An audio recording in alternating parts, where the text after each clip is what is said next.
बहुत समय पहले की बात है। एक गांव में रामू नाम का एक गरीब लेकिन मेहनती किसान रहता था। उसके पास ज्यादा जमीन नहीं थी, लेकिन वो दिल से मेहनत करता था।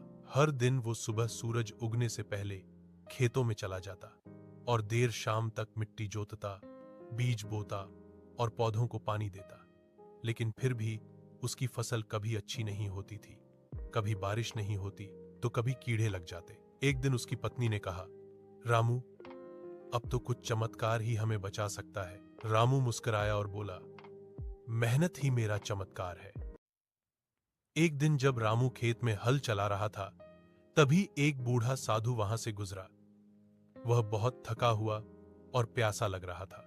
रामू ने जल्दी से अपनी पोटली से पानी निकाला और साधु को पिला दिया। साधु बहुत प्रसन्न हुआ।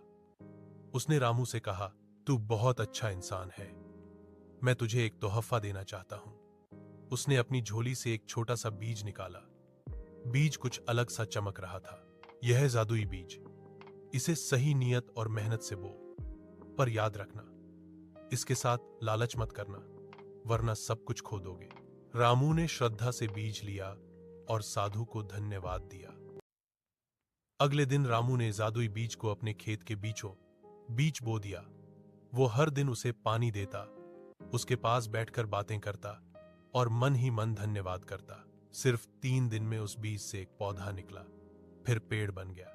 चौथे दिन पेड़ पर सोने जैसे चमकते फल उगाए। रामू हैरान रह गया। उसने एक फल तोड़ा, वो असली सोना था। उसकी आंखों में आंसू आ गए, लेकिन खुशी के उसने अपने घर की छत ठीक करवाई, गांव के स्कूल में किताबें दान दी और सभी गरीबों को अनाज बांटा। गांव में सब उसकी तारीफ करने लगे। कुछ दिन बाद साधु फिर से गांव आया और रामू से बोला, तूने मेरी सीख को समझा। यही असली धन है, मेहनत, नियत और सेवा। रामू ने पेड़ के एक फल को गांव के बच्चों को बांटा और कहा, इसमें कोई जादू नहीं, असली जादू है मेहनत और ईमानदारी में। बच्चे खुश हुए और उन्होंने ठान लिया कि वो भी रामू चाचा की तरह मेहनती और अच्छे इंसान बनेंगे।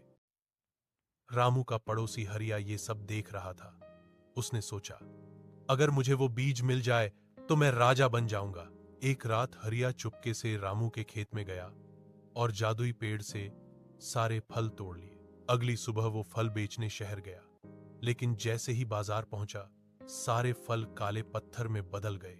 लोगों ने उसे चोर समझकर पकड़ लिया। उसने डरते हुए सब सच बता दिया। गांव वाले रामू के पास आए और बोले, तुम्हारा पेड़ अब तो सूख गया होगा। रामू ने मुस्कुराते हुए कहा, नहीं, पेड़ आज भी हरा भरा है, क्योंकि मैंने उससे कभी ज्यादा नहीं मांगा।